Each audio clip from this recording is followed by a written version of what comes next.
What is up, you guys? It's your favorite cutie Mel back again on my channel to give you guys yet another video. And today I'm going to be talking to you guys about why I personally feel that over communicating is better than under communicating. So I have been going through a major growth spurt this whole year. I feel like I've changed so much as a person. I've become so much more self-aware, and I really believe that everything that I feel like went wrong was a blessing in my life, because it allowed me to have space to really sit with myself, eliminate a lot of the distractions. I had a lot of distractions in forms of people and just external things going on prior to this year. And then I've changed so much, as far as like I've changed my diet, I changed my hair, I've changed like a lot of things about myself, and I've been going on these various journeys. I discovered that I'm more of an avoidant, or I was in the past a more avoidant personality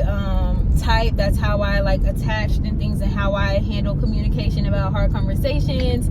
I noticed that I was not able to I either avoided having hard conversations that I didn't feel comfortable like being vulnerable with, as far as like if I was needing something emotionally, or if I was just feeling weird about a situation. Sometimes I would avoid it other than talk about it.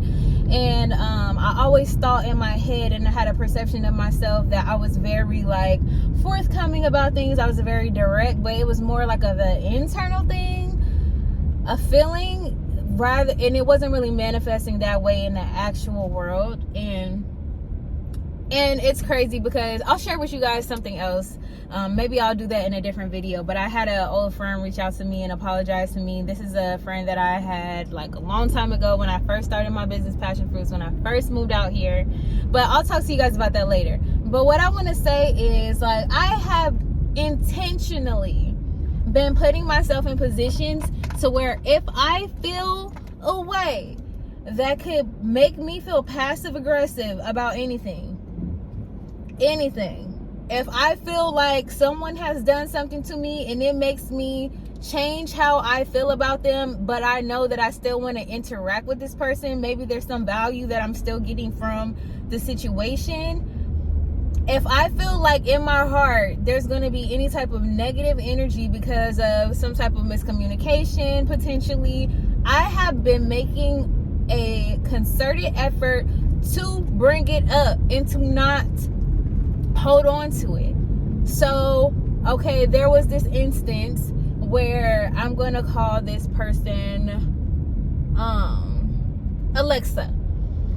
Me and Alexa have worked together creatively for a long time. I was actually one of Alexa's very first videos, because I'm a music artist. I was one of her first videos collaborating with this particular person. And since then, we've had kind of a rapport. We worked together over the years, and we've done different projects together.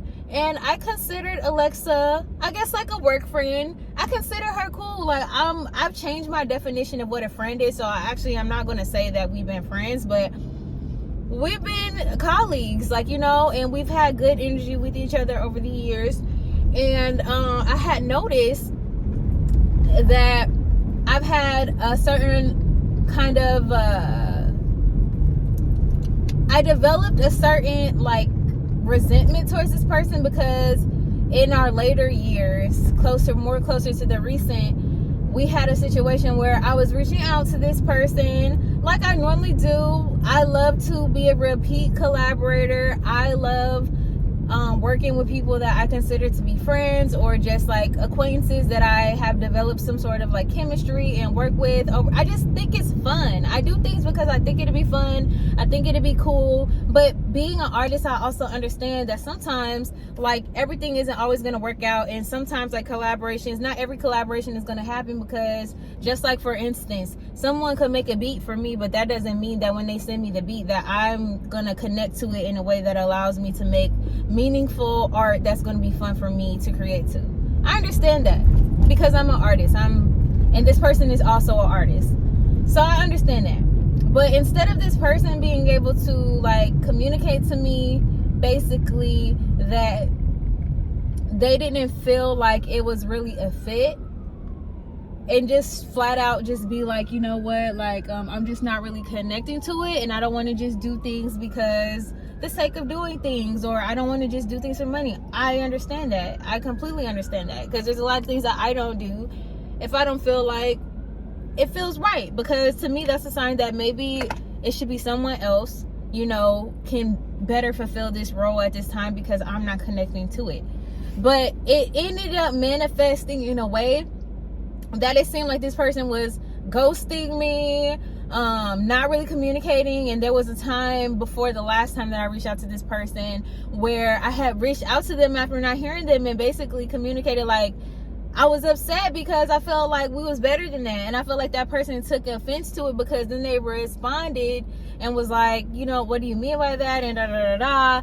And basically I had another situation with this person yesterday that I didn't like, and I just decided, you know what, I'm in a new space, and I know that I've been holding resentment for this person, so let me just go ahead and tell this person exactly how I feel, not only about what happened yesterday, but just how I've been feeling in general about our connection. I felt disconnected from this person. I felt estranged from this person, because even if it wasn't bothering them, it was bothering me, because I was holding that energy inside of me, like not really knowing where I stand with this person. Is this person fake? Like, what is the deal? Like, I just am big on being clear on things for a few reasons. And I'm also going to make another video, because I believe that I'm neurodivergent. So sometimes I feel like it takes me a while sometimes to get the hint about whether a person is just like having an off day, or whether they really don't like me like that. So I rather people just be direct with me. I know that I can't always expect that or get that from people, because,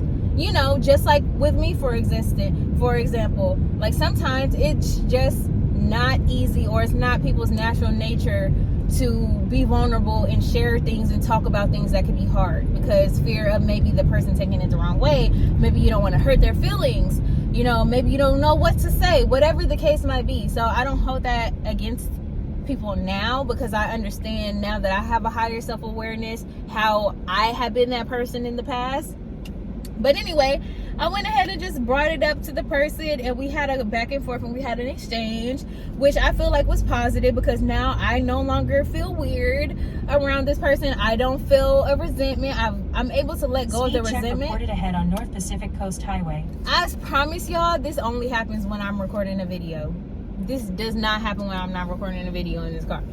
But anyway, so yeah, we were able to talk about it, and I basically was just telling them, like, you know, I think what is bothering me, like the underlying issue that is like a boiling point that even got me to the point to where like I had a problem with this person yesterday, is because it probably wasn't even really what happened yesterday. It's the fact that I already had underlying feelings about said person prior to the small thing that made me be like, you know what, actually I'm just gonna go ahead and tell this person, and whatever happens. If I don't come, if I don't support this person anymore, then you know why, and at least I have it out in the open. Because I just have this feeling now that it's just like, I 1000% rather somebody just not like me because I'm who I am, and because I'm actually fully self-expressed, that I'm not like, and I'm telling people like, hey, I don't like that you did this. I 1000% would rather people not like me because I'm being myself and I'm being honest, than to sit up here and pretend that I'm not feeling a way with anybody. I don't want to walk on eggshells with nobody, and I decided that I'm not going to. Now, this is not to say that if the slightest thing happens, you know, that I know that I probably could just be like, oh, it just was an off moment, whatever. But I could see as a whole that our relationship is cool, and then I'm gonna let some stuff slide. I'm not saying that I'm gonna just turn into a hyper confrontational person, but if I feel in my heart that something is really bothering me and I need to talk about it, I'm going to bring it up and put the ball in the other person's court. I'm going to do it respectfully, because one thing in the past before was, if I did get to the point to where I'm actually speaking about what is bothering me, because I didn't know how to stay calm, and because I was so uneasy speaking my mind about certain things that made me feel vulnerable. When I feel vulnerable, I always felt like I needed to be my protector, so then I come off as more aggressive. I will be more probably angry and get less of a result as far as the conversation, because my energy can be so strong when I'm coming off a certain kind of way about like being upset or feeling hurt, because I just have learned that in the past that I need to protect myself. I hadn't felt like in my childhood that I had a lot of people protect me. For instance, I didn't feel very protected by my mom when it came to my stepfather. I didn't feel very protected from my stepfather, from my dad. Like, so I learned from a very young age that I need to protect myself. And that came out in a way of, I guess when I was younger, when you're younger, you're emotionally immature. So a lot of things are going to come out in a more tantrum style. So I'm not saying that I would throw a tantrum now in adulthood, but I think that my way, the thing that I brought with me, that I had to change, was knowing that I can still defend myself and protect myself, but also be respectful in a way that can bring me results that are harmonious, you know? So for example, now, you know, I just know the difference. Like, I don't have to yell, I don't have to raise my voice, I don't have to cuss nobody out, I don't have to call you out of your name. All I have to do is communicate. I was offended by this, that, and the third, or when you do this, it makes me feel this way, and give that person the opportunity to come back and let me know that actually, you know, it wasn't like that, and I'm sorry that I made you feel like that wasn't my intention. And then we could go from there and have an exchange that allows us to be good in the future. Whereas in the past, I probably would just blow up on somebody and just cut them off, because it's just like, no, I feel attacked, and I didn't give that person a chance to really explain themselves most of the time. It just more was like, no, you attacked me, I need to protect myself, and I need to get away from you, basically. Because that's what I learned in childhood. Like, you know, in childhood, you have to retreat. So I'm just growing so much, and I'm just so thankful and happy that I have the opportunity. And I'm also, with this new level of like awareness about myself, I'm also being able to see the people in my life who also have the capacity to meet me where I'm at and be able to fix things, rather than me feeling like I need to cut people off or remove myself, because I would do that in a hot second, like, you know. And it's still probably the first thought that comes to mind when I do go through something like, I'm done with this person, I can't mess with them no more. But then I've been trying to give myself more space to be like, give yourself a moment and think about it. Because if there's something that I enjoy about this person or this experience that I'm getting working with so-and-so, I think it makes more sense to try to resolve it first before going that route, you know. And then if things don't get better, or I feel like this person repeatedly does something that is triggering to me even after I try to have a communication with them, then at that point it's time for me to vacate and exit stage left.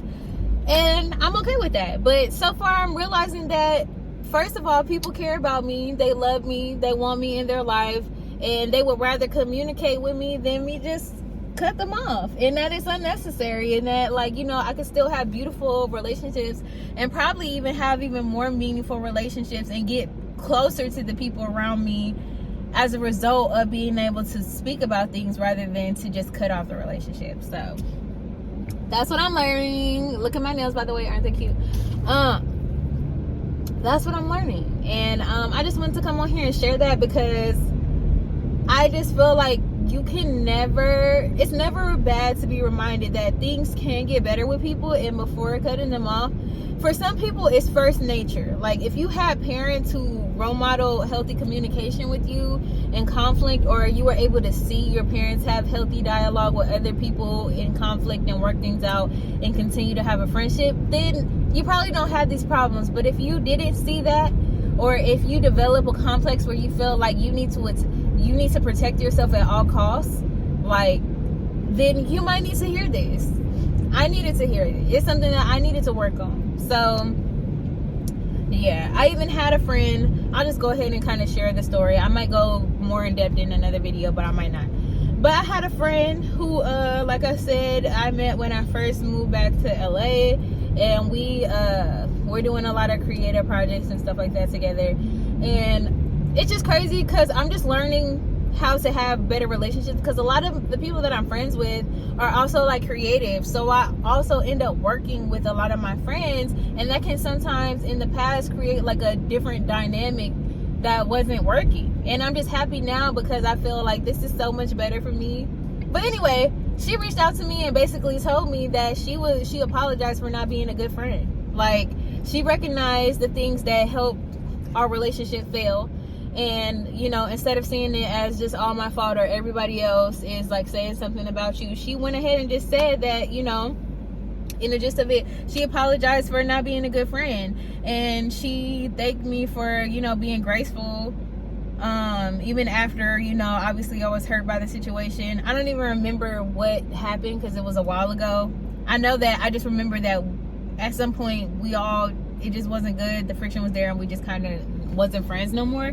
But she apologized for her part, and basically is saying the same thing that I have been realizing, that sometimes she said she thought she was a good friend, but after sitting back and probably having other failed relationships as a result of the same kind of behaviors that she displayed with me and others, you know, after you have a certain amount of failures and you hit your head a certain amount of times, you have to sit back and look at yourself and be like, what am I continuously doing to get this result? Because it's easy when you have a one-off to be like, oh, it was that person's fault, oh, this was this person's fault. But when you have the same result over and over again, and you keep not being able to maintain friendships, it's gonna, at some point, you should, if you're not a narcissist, look at yourself and be like, dang, what am I doing that is like causing this same outcome? So she basically just told me that she realized that, you know, she wanted to just apologize to me, and she still had other apologies to make to other people, because basically she wasn't who she thought she was, and she was sorry.